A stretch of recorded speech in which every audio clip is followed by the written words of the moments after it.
of a bad reputation over the last few decades, and while it's true that some stories associated with our name were loosely based on actual events, the majority of them were total fabrications from the mind of a complete lunatic. Lawsuits pending. But we aren't above laughing at ourselves.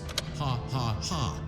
That's why we have recreated many of these completely fictitious scenarios, lies that you've been fed over the last several years, into a hilarious VR game, in the hopes that we can finally move past these childish ghost stories and develop a new relationship with you, as well as your kids. Don't forget the merch, perfect for birthdays. So sit back and enjoy a few scares. We do, however, ask that you agree to a simple waiver before you acknowledge that Fazbear Entertainment is not responsible for accidental digital consciousness transference, real-world manifestations of digital characters, nightmares, night terrors, night sweats.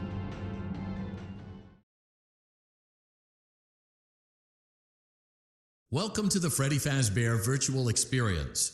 Use the console in front of you to navigate the menu and pick one of the frightening experiences available.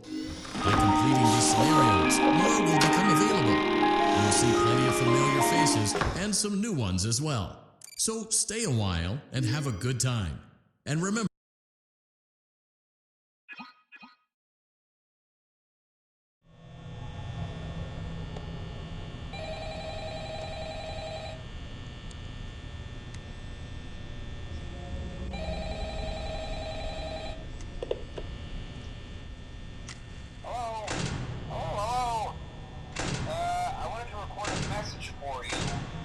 you get settled in on your first night. I actually worked in that office before you. I'm finishing up my last week now, as a matter of fact, so I know it can be a bit overwhelming, but I'm here to tell you there's nothing to worry about. You'll be fine. So let's just focus on getting you through your first week, okay? Let's see. First, there's an introductory greeting from the company that I'm supposed to read. It's kind of a legal thing, you know. Welcome to Freddy Fazbear's Pizza, a magical place for kids and grown-ups alike, where fantasy and fun come to life. Fazbear Entertainment is not responsible for damage to property or person. Upon discovering that damage or death has occurred, a missing person report will be filed within 90 days or as soon as property and premises have been thoroughly cleaned and bleached and the carpets have been replaced. Blah, blah, blah.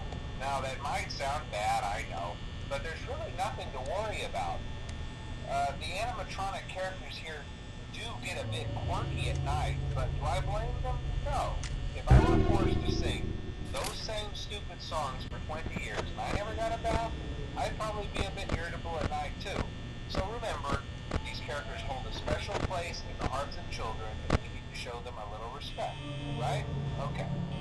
So just be aware, the characters do tend to wander a bit. They're left in some kind of free roaming mode at night. Something about their servos locking up if they get turned off for too long. They used to be allowed to walk around during the day too, but then there was the bite of 87. Yeah, it's amazing that the human body can live without the frontal lobe, you know? Now concerning your safety, the only real risk to you as a night watchman here, if any, is the fact that these characters, if they happen to see you after hours, probably won't recognize you as a person. They'll most likely see you as a metal endoskeleton without its costume on.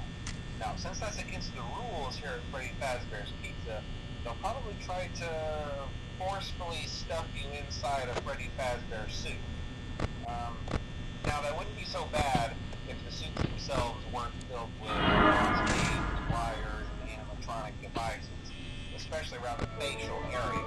So you can imagine how having your head forcibly pressed inside one of those could cause a bit of discomfort and death. The only parts of you that would like to see the light of day again would be your eyeballs and ears pop out the front of the mask. Yeah, they don't tell you these things when you sign up. But hey, first station of the breeze. I'll chat with you tomorrow. Check those cameras and remember to close the doors only if absolutely necessary. Gotta conserve power.